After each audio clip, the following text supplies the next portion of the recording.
They said it looked ridiculous. A wing so thin, so unorthodox, that senior engineers at North American Aviation called it a death sentence for any pilot who dared to fly it.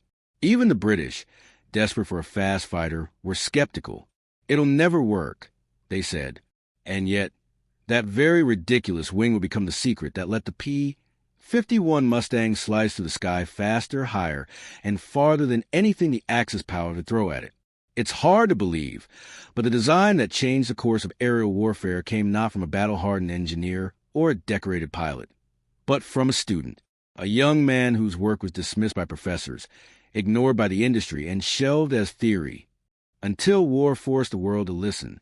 To understand how one man's wing could rewrite the laws of speed, we have to go back to a time when the world was burning, and the air above Europe was filled with smoke, fear, and the thunder of propellers. It's 1939. The skies over Europe are at war. The Luftwaffe dominates.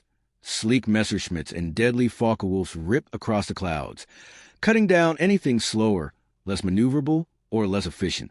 Britain is fighting for its survival, struggling to hold the line with Spitfires and Hurricanes that are fast, but not fast enough.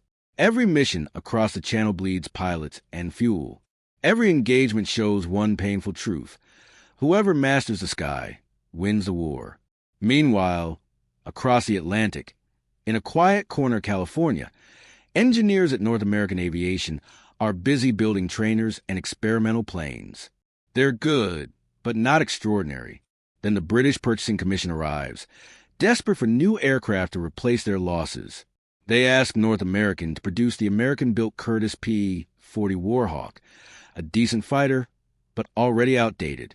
North American's president, James H. Dutch Kindleberger, makes a bold offer. "We can build you a better fighter from scratch," he says, "faster, longer range, and ready in 120 days. The British are skeptical, but they agree. And so, under the pressure of war, a race against time begins. Inside North American's drafting rooms, dozens of engineers scramble to design what will become the NA-73X, the prototype of a plane that history would later call the P-51 Mustang. But to truly outrun the Luftwaffe, they need something radical, something that breaks the limits of aerodynamics as they were known. That's when Edgar Schmid, the German-born chief designer, turns to a set of research papers buried deep in dusty academic archives. They were written years earlier by a young student, someone most of the aviation world had never heard of. His name, R.T. Jones. At the time, he was just a mathematics and physics student obsessed with airflow and efficiency, fascinated by why some wings created less drag at high speeds.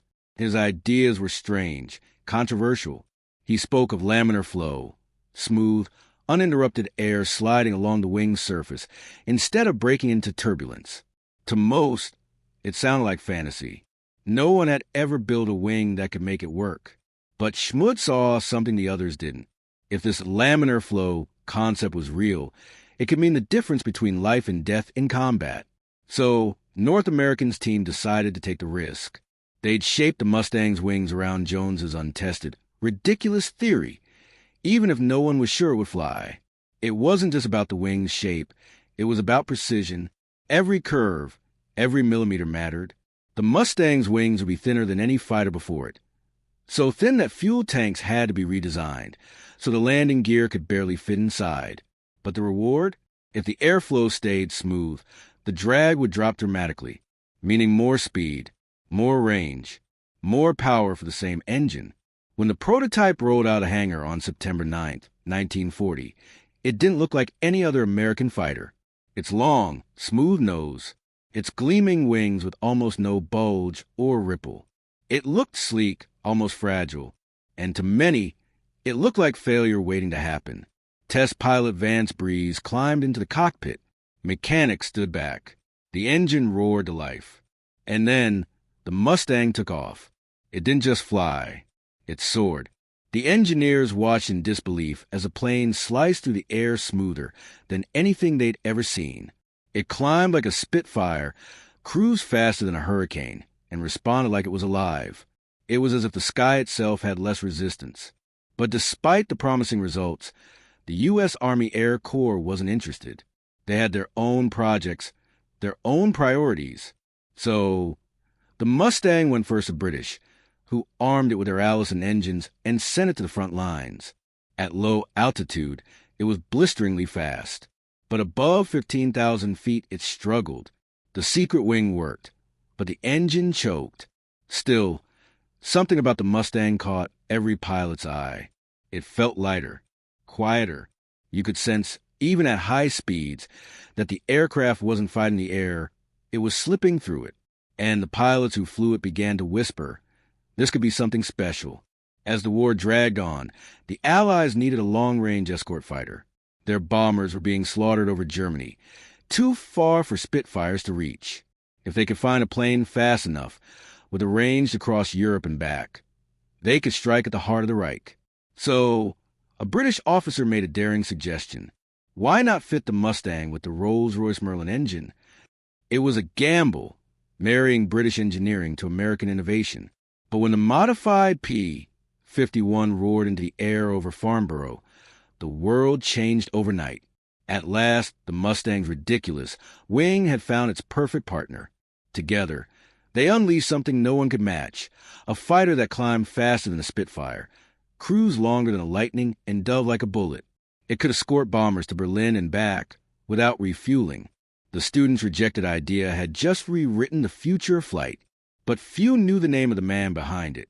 While the pilots of the 8th Air Force cheered their new plane, the quiet young aerodynamicist R.T. Jones continued his research in obscurity, rarely taking credit, never seeking fame.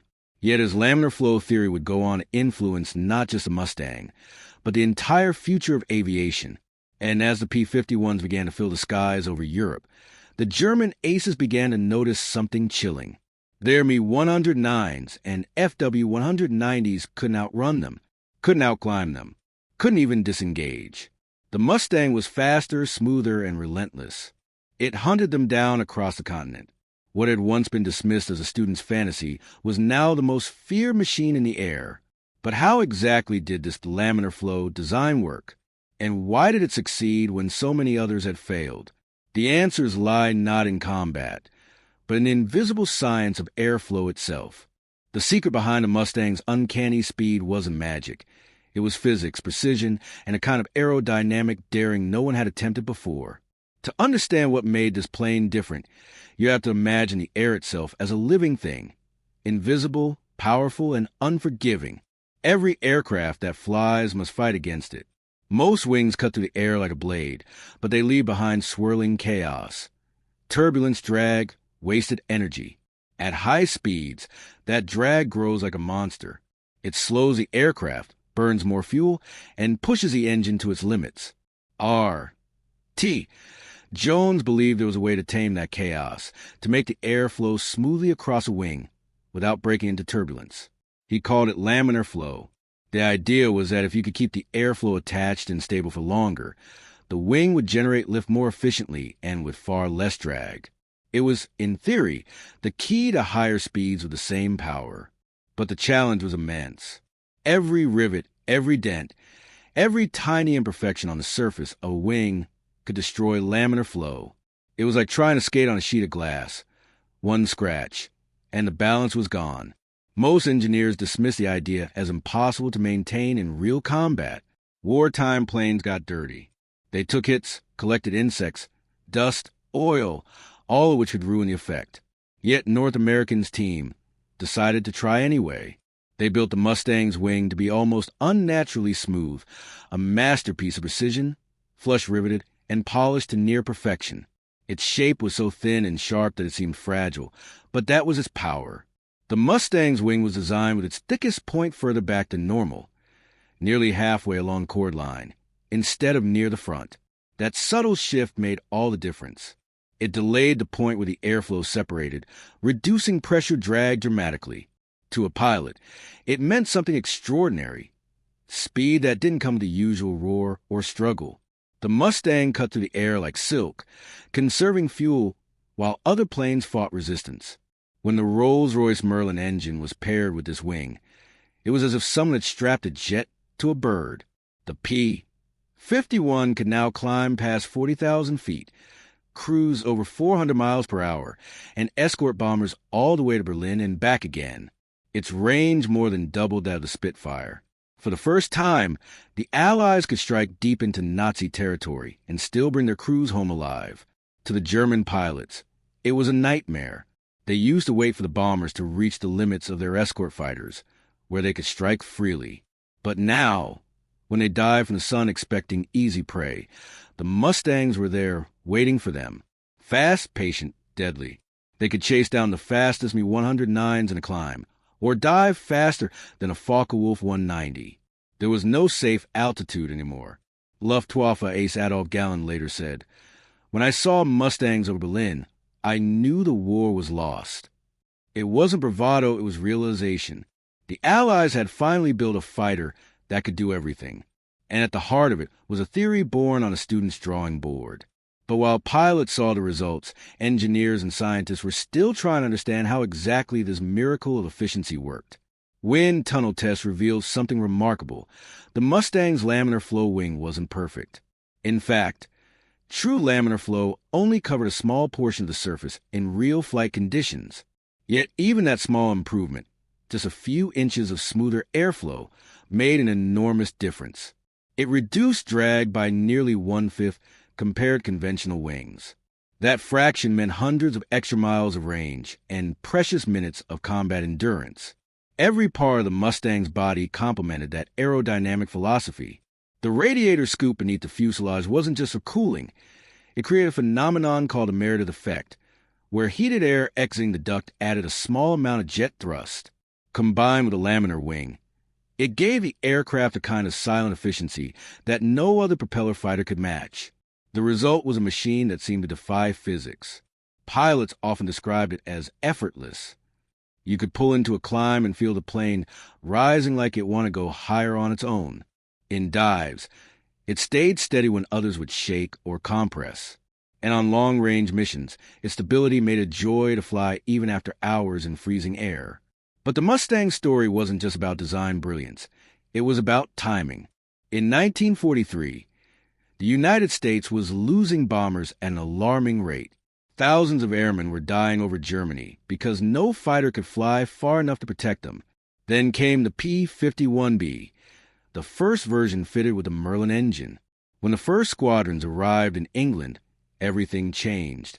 On their first missions, Mustangs escorted B-17s and B-24s all the way to the heart of Germany. They engaged the Luftwaffe on its own turf, high over enemy territory. For the first time, American bombers could fly deep raids without suffering catastrophic losses. The Germans tried to adapt, changing tactics, climbing higher, attacking in groups, but it didn't matter. The Mustangs always seemed to be there, circling above, waiting. By 1944, the Mustang had become the sword and shield of the Allied air offensive. With its long range and incredible performance, it cleared the skies ahead of D-Day, destroyed German airfields, and crippled enemy logistics. Its pilots, young men barely out of training, now held a weapon whose limits seemed unreachable. What's most astonishing is how close it came to never existing. If the British hadn't placed that urgent order, if Schmutt hadn't taken a risk on an obscure student's theory, if the engine swap had never been suggested, the Mustang might have remained just another prototype in a hangar. Instead, it became the fastest piston-engine escort fighter of the entire war. And yet, even in victory, few truly understood the scale of what had been achieved. While the world celebrated the Mustang's triumph, R.T. Jones moved quietly on, applying his mathematical mind to new frontiers, jet design, supersonic theory, and even the earliest concepts of swept wings. The same mind that had once been told, "Your ideas are impractical," was now shaping the future of aviation itself. Back in Europe, the results of his earlier impractical idea were visible in the sky every day. Formation after formation of Mustangs, shining silver arrows against the clouds, escorting bombers across the continent, cutting through flak and fighter attacks with impossible endurance. They weren't just winning battles. They were changing the very rules of air combat.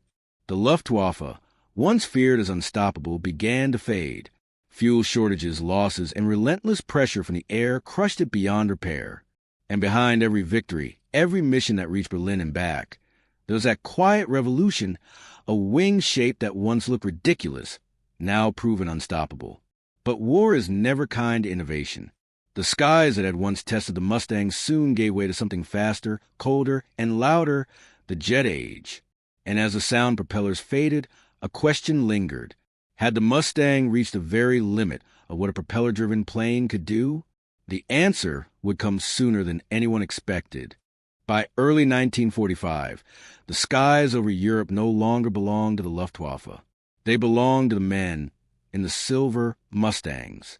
When those sleek P-51s roared above the clouds, their long wings catching the sun like blades of light, they weren't just protecting bombers. They were symbols of dominance. Every flight meant the Allies were one step closer to ending the war. But behind each victory, behind every German city seen from 10,000 feet, was an invisible story. The story of air itself, and of one young man who had once believed that the shape of a wing could change the world. The P-51's reign in the final year of World War II was absolute.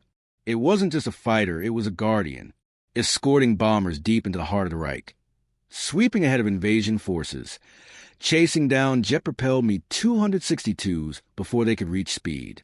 When the war began, Germany had ruled the air. When it ended, they looked up and saw Mustangs instead. The results were devastating for the enemy. From January to April 1945, the Luftwaffe lost nearly everything: factories, fuel depots, and finally, the will to fight. The sky that had once been their shield became their grave. And every pilot who climbed into a Mustang cockpit knew they were part of something larger than themselves, a machine that shouldn't have existed, a theory that shouldn't have worked, yet somehow did. Veterans often spoke about it years later, how the plane felt alive, almost intuitive. You didn't wrestle it like other fighters. You guided it.